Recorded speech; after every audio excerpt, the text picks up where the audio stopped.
ఏనుగుల పంపకం.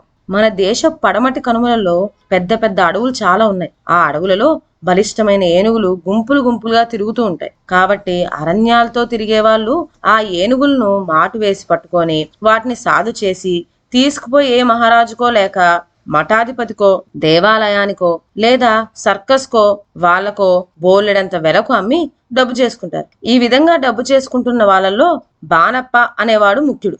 బానప్పకు కరియప్ప, తానప్ప, చెంగప్ప అని 3 కొడుకులు ఉండేవారు. వాళ్ళ చిన్నప్పటి నుంచి ఏనుగుల్ని పట్టుకోవడంలో తండ్రి వద్ద తర్ఫీదై మంచి నేర్పు సంపాదించారు. బానప్ప క్రమంగా ముసలివాడై జవసత్వాలుడిగా కాలు కదపలేని కాలం వచ్చేసరికల్లా కొడుకులు 3 అంది వచ్చి ఏనుగుల వ్యాపారం అడ్డే పోకుండా సాగించారు.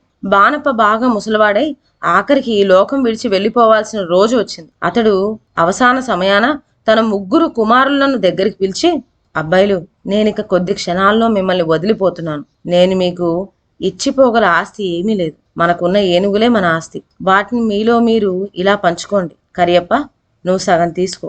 తానప్పకి 3వ వంతు ఇవ్వు. చెంగప్పకి 9వ వంతు ఇవ్వు అని చెప్పి ప్రాణం వదిలేశాడు. మనలో సాధారణంగా తండ్రి యొక్క ఆస్తిని కుమారులు సమానంగా పంచుకోవడం మామూలు. కానీ ఆ అడవిలో ఉన్న వాళ్ళకి ఇటువంటి ఆచారం ఏమీ లేదు. పోతూ పోతూ తండ్రి ఏ విధంగా పంచుకోమంటే ఆ విధంగా పంచుకోవటమే వాళ్ళ ఆచారం. నాకు తక్కువ ఇచ్చాడు, నీకు ఎక్కువ ఇచ్చాడు అని వాళ్ళు తగువులు అడుకోరు సరికదా. పక్షపాతం జరిగిందే అన్న బాధ మనసులో కూడా పెట్టుకోరు. బానప్ప కుమారులు కూడా ఇలాంటి తగువులేమీ పడలేదు. తండ్రికి కర్మకాండలన్నీ జరిపి వచ్చి తండ్రి చేసిన నిర్ణయం ప్రకారం తమకున్న ఏనుగుల్ని పంచుకోబోయారు. కానీ ఒక చిక్కొచ్చింది. ఏమిటంటే మొత్తం వాళ్ళ వద్ద ఉన్నవి 17 ఏనుగులు. పెద్ద కొడుకు కరియప్ప తనకు తండ్రి నిర్ణయించిన సగం వాటా ఏనుగుల్ని తీసుకుపోదాం అనుకునేటప్పటికి 17లో సగం వాటా తగ్గిందే కాదు, ఆ చిక్కే తానప్పకి చెంగప్పకి వచ్చింది. తానప్పని 3వ వంతు, చెంగప్పని 9వ వంతు కదా పుచ్చుకోమని తండ్రి చెప్పాడు. 17లో 3వ వంతు, 9వ వంతు కూడా సరిగ్గా తెగో మరి. కాబట్టి గొప్ప చిక్కే ఇది. ఇది విడదీయటం ఎలాగా అని వాళ్ళు చాలాసేపు ఆలోచించారు. ఆఖరికి కరియప్ప, ఎందుకురా ఇంత ఆలోచన? 17లో సగం 8.5. 8 ఏనుగులు, ఒక ఏనుగులో సగమును. 9వ ఏనుగుని 2 ముక్కలుగా కోసి ఒక ముక్క నాకు ఇచ్చేయండి, సరిపోతుంది అన్నాడు.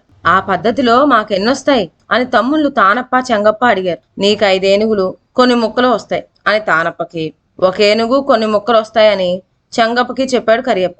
సరే కాని అన్నారు తమ్ముళ్ళిద్దరు. కరియప్ప 8, 5, 1 చేరి 14 అని లెక్క వేసి వాటిని వరుసగా నిలబెట్టి మిగిలిన 3 ఏనుగుల్ని ముక్కలు చేయటానికని కత్తిపుచ్చుకు సిద్ధపడ్డాడు.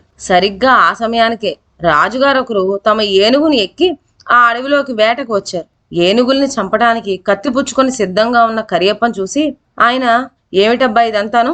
ఎందుకోసం ఈ ఏనుగులన్నీ చంపబోతున్నావు అని ఆశ్చర్యంగా అడిగాడు. వాళ్ళ సంగతంతా ఆయనకు వివరంగా చెప్పారు. ఆయన మనసులో, ఎంత మూర్ఖులరా మీరు, వాటాలు తెగలేదని నిక్షేపం లాంటి ఏనుగులను చంపుకోబోతున్నారా అనుకుని వాళ్ళు వద్దు అంటే వినే రకాలుగా కనపడకపోవటం వల్ల ఆ 3 ఏనుగుల్ని రక్షించడానికని ఒక చక్కటి ఎత్తు వేశాడు. మీరు మీ తండ్రి మాట తూచా తప్పకుండా ఈ ఏనుగుల్ని పంచుకోవడం చాలా బాగుంది. మీ పితృభక్తికి నేను ఎంతగానో మెచ్చుకుంటున్నాను. మెచ్చుకొని మీకు బహుమానంగా నా ఏనుగును కూడా ఇచ్చేస్తున్నాను. ఆ 17తో పాటు దీన్ని కూడా చేర్చి మీ తండ్రి చెప్పిన ప్రకారం పంచుకోండి. అప్పుడు మీకు వాటాలు కూడా సరిగ్గా తెగుతాయి అని సలహా చెప్పాడు. వాళ్ళు ఆయన ఔదార్యానికి సంతోషించి రాజుగారి ఏనుగును పుచ్చుకొని మొత్తం 18ని ఒక వరుసలో నిలబెట్టారు. తండ్రి చెప్పిన ప్రకారం తనకు సగం రావాలి కనుక 17 అయిన కరియప్ప 18లో సగం 9 కనుక 9 ఏనుగుల్ని తోలుకొని తన దారిన పోయాడు. తర్వాత తానప్ప 18లో 3వ వంతు 6 ఏనుగులని తెలుసుకొని మరో దారిన వెళ్ళిపోయాడు.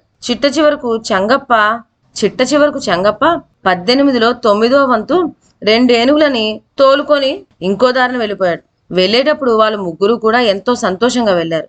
ఏమంటే 8 ఏనుగులు ఒక్క ముక్క మాత్రమే వస్తుందనుకున్న కరియప్పకు ఇప్పుడు 9 ఏనుగులు వచ్చాయి. 5 ఏనుగులు ముక్కలు వస్తాయనుకున్న తానప్పకు 6 ఏనుగులు వచ్చాయి.